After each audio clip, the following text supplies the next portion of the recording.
India has set another global coronavirus record with more than 380,000 new infections in just the past day. That brings the nation to more than 18.7 confirmed cases, a jump of more than 1 million people in less than a week. More than 208,000 people have died since the pandemic began. Much needed medical supplies are arriving in India from around the world. Overwhelmed hospitals are in dire need of oxygen concentrators, COVID tests, and masks. After a pause, vaccinations are set to resume Saturday.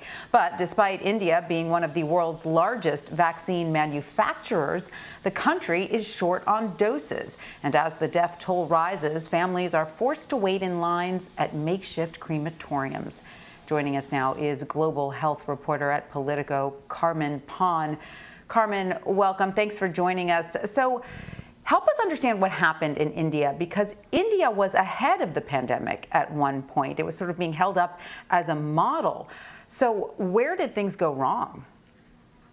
Hi, Tanya. Thank you for having me. It's a combination of factors. The fact that the local authorities, the central government in India thought that they had done so well in the pandemic, and then they were past the threat of it exploding again in the country, brought in a sense of complacency based on on the experts there that I talked to. In many cases, mask mandates weren't enforced. I remember talking to an expert there in November, and they were telling me, everything seems pretty much back to normal here. People are at the mall, they're going to events, and they're not really wearing masks. So that was definitely, one of the factors that got India, unfortunately, in the situation that it is today. There were even experts thinking that India had reached herd immunity, and maybe that's why they weren't having so many cases when, compared to the rest of the world. Obviously, that doesn't seem to be the case. India's vaccination campaign that started in January, just was not strong enough to be able to reach as many people as possible in a short term. They've only managed to vaccinate about 2% of this population right now, until now. Of course, India has a huge population. A lot of it is in rural areas that are harder to reach.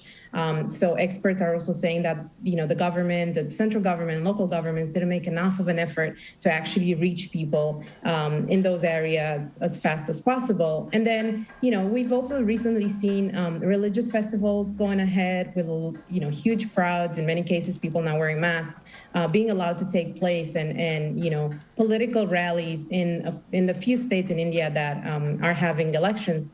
So all that contributed to what we're seeing today. Then you had a new variant emerging there that experts are still trying to fully understand but they do think that has contributed to the huge spike in cases that we're seeing right now. So it's definitely a combination of factors that converge in a very tragic way for India.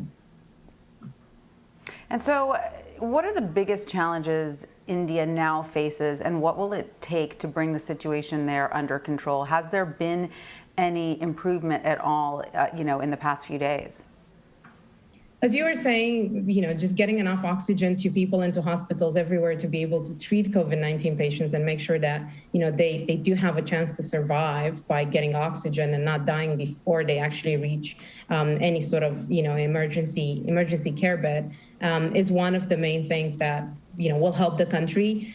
Supplies have started to arrive, but, I think we are at least a few days before being able to see any improvement until those are, shipped to the places where they're needed most and put into functioning and people are able to access them. The other challenge, of course, is being able to manufacture enough vaccines and also to deliver them to people as fast as possible. We've seen in the US, especially in the early days, how difficult that was. So imagine a population that is so many folds bigger than the US population. Poverty rate in some cases, the poverty rate is a lot higher in the US. People are spread over a vast amount of space. So all that really makes it difficult to be able to vaccinate people in a short amount of time to be able to also bring numbers down and stop the virus from killing people. And then obviously the experts still need to understand more about the variant, how much more dangerous it is than the other variants circulating. India has also had presence of the British, or the so-called British variant that was first identified there. So it's a huge challenge, and in one of the one of the world's biggest country that is also very important to the world economy, but that has so many issues that were built in India that now are, are obstacles in its fight against the virus. Well, I'm glad that you bring in the whole world, because obviously the catastrophe unfolding there in India isn't that country's problem alone. Explain why the entire world needs to be worried about what's going on there. So I think the entire world usually needs to be worried about COVID anywhere, because over the past year we've seen the ability of this virus to spread, to mutate and to start evading, in some cases, treatment, or to pose challenges to the vaccines that we've developed.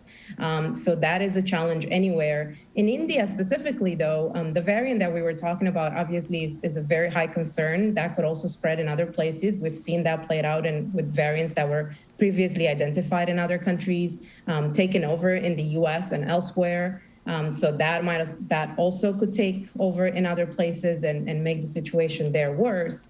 And the other thing why India is crucial to the world is because it has the largest producer of vaccines by volume, the Serum Institute of India, which was the main producer of shots for the developing world, for low and middle income countries. And India, because of a situation locally, has had to stop exports of these vaccines to other countries.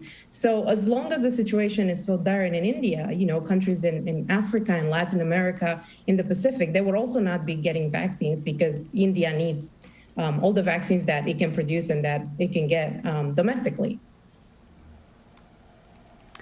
Carmen Paun from Politico, thank you so much for joining us. We appreciate it. Thank you for having me.